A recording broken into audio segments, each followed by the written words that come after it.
ഒരു ലോക ജലദിനം കൂടി കടന്നു പോകുമ്പോൾ ഇനി ഒരു ലോക മഹായുദ്ധം ഉണ്ടാകുമെങ്കിൽ അത് ജലത്തിനു വേണ്ടിയാണെന്ന് പറഞ്ഞു കേൾക്കുന്നു. കുടിവെള്ളത്തിനായി ലോകമാസകലം നടക്കുന്ന ജനകീയ പോരാട്ടങ്ങൾക്ക് പ്ലാച്ചിമടയിലെ ഐതിഹാസിക സമരം മാതൃകയാണ്.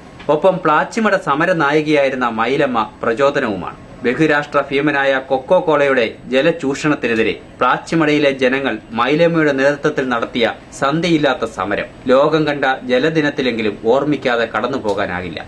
പ്ലാച്ചിമടയിലെയും സമീപ മേഖലയിലെയും ഭൂഗർഭജലം ഊറ്റിയെടുക്കുന്നതിനെതിരെയായിരുന്നു അവിടെ മൈലമ്മയുടെ നേതൃത്വത്തിൽ സമരം നടന്നത്. സമരത്തിന് പിന്തുണ പ്രഖ്യാപിച്ചുകൊണ്ട് ലോകത്തിന്റെ പല ഭാഗങ്ങളിൽ നിന്നായി സാമൂഹ്യ പ്രവർത്തകരും പ്രകൃതി സ്നേഹികളും പരിസ്ഥിതി പ്രവർത്തകരും പ്ലാച്ചിമടയിൽ എത്തിയിരുന്നു. ഭൂഗർഭ ജലചൂഷണത്തിന് പിന്നിലെ ആഗോള കോർപ്പറേറ്റ് ഭീമന്മാർക്ക് മൈലമ്മയുടെ നേതൃത്വത്തിൽ നടന്ന പ്രതിഷേധ സമരങ്ങൾക്ക് മുമ്പിൽ അടിയറവ് പറയേണ്ടി വന്നു. മൈലമ്മയുടെയും കൊക്കക്കോള വിരുദ്ധ സമരസമിതിയുടെയും നിശ്ചയദാർഢ്യത്തിന് പിന്നിൽ വൻ ശക്തികൾ പരാജയപ്പെട്ടു.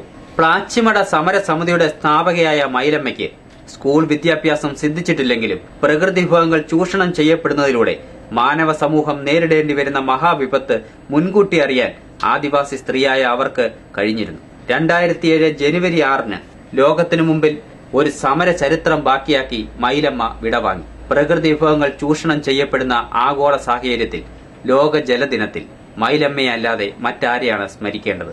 News bureau, Pathanapuram.